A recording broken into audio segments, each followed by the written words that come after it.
Hello friend, welcome back to my channel. তো আজকে হচ্ছে জন্মাষ্টমীর দিন সন্ধ্যাবেলাকার ভিডিওটা তোমাদের সাথে শেয়ার করছি। আর আজকে যেহেতু গোপু সোনার জন্মদিন ছিল, তাই তার পছন্দের মতো কিছু খাবার আমি বানিয়েছিলাম বাড়িতে।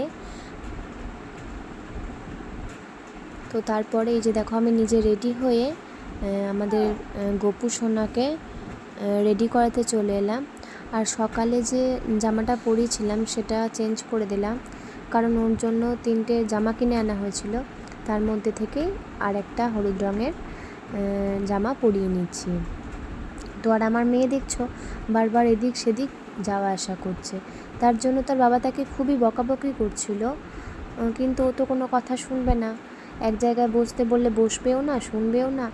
আর ওর আজকে একটু আনন্দ একটু বেশি বলতে পারো, কারণ ও তো বারবার বলছে মা আজকে আমার ভাইয়ের বার্থডে, আজকে আমার ভাইয়ের বার্থডে। তাই দেখো, নিজে বেলুন বাজার থেকে বেলুন কিনে এনেছে এবং বেলুনগুলো দিয়ে সাজিয়েছে। আর কি বলো তো, অনেক বেলুনই কিনে এনেছিল, কিন্তু সবগুলো বেলুন ফোলানো তো পসিবল না, তাই ফোলাতেও পারিনি।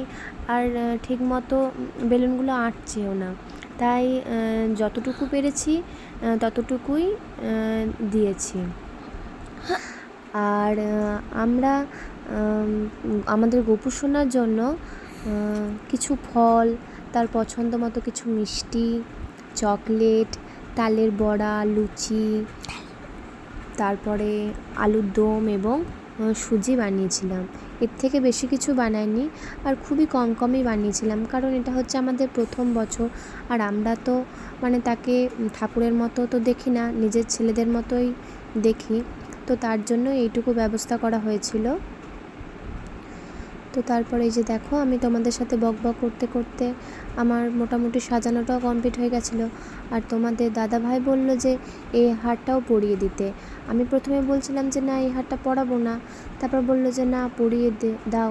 তো তারপর আমি সেটা পরিয়ে দিলাম ওর কথা মতো। তো আমার মোটামুটি সাজানো কমপ্লিটই হয়ে গেছে বলতে পারো। তো এই যে মুকুটটাও পরিয়ে নিলাম। আর দেখো, হারটার সাথে কানেরটা বেশ ম্যাচও হয়ে গেছে, কারণ হারটাও ছিল রেড আর হোয়াইটের কম্বিনেশনে স্টোন বসানো, আর কানেরটাও তাই ছিল।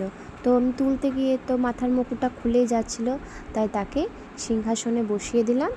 ও বসিয়ে দিয়ে দেখো, আমার গোপু সোনার কাছে কত মিষ্টি লাগছে দেখতে। আর হাতের ওই বাঁশিটাও দিয়ে দিলাম।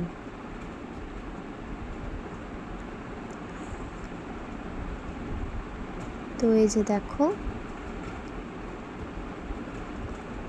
এখানে আমার গোপু সোনা বসে আছে এবং তার পছন্দের খাবারগুলো তার কাছে রাখা আছে। তো তারপরে আমরা সবাই বসে রইলাম কিছুক্ষণ। আর এই যে এইগুলো হচ্ছে আমার মেয়ের বান্ধবী, ওই যে একটা বান্ধবী, আর এইটা হচ্ছে আমাদের পাশের বাড়ির একটা দিদি। আর এই যে আমার মেয়ে তার ঠাম্মির কোলে বসে আছে, আর এইটা একটা বান্ধবী আমার মেয়ের। তো দেখো, সবাই আজকে কি সুন্দর সেজেছে, রাধা সেজেছে, আর সবাই একটা করে লেহেঙ্গা পরেছে। আর এই যে এটা হচ্ছে আমার ঠাকুমা শাশুড়ি। তো দেখো, আমার মেয়ে বলছে মা তুমি আমার সাথে একটু ছবি তোলো। তো তারপরে আমি আমার মেয়েকে নিয়ে এবং ওর বন্ধুদের নিয়ে তো একটা ছোট্ট ক্লিপস তোমাদের সাথে শেয়ার করলাম। আর ওরা বলছিল যে মা আমরা নাচবো, তাই আমি বললাম বেশ নাচো। তাই ওদেরও ভালো লাগলো, আমাদেরও ভালো লাগলো। তো ভিডিওটি ভালো লাগলে অবশ্যই লাইক কমেন্ট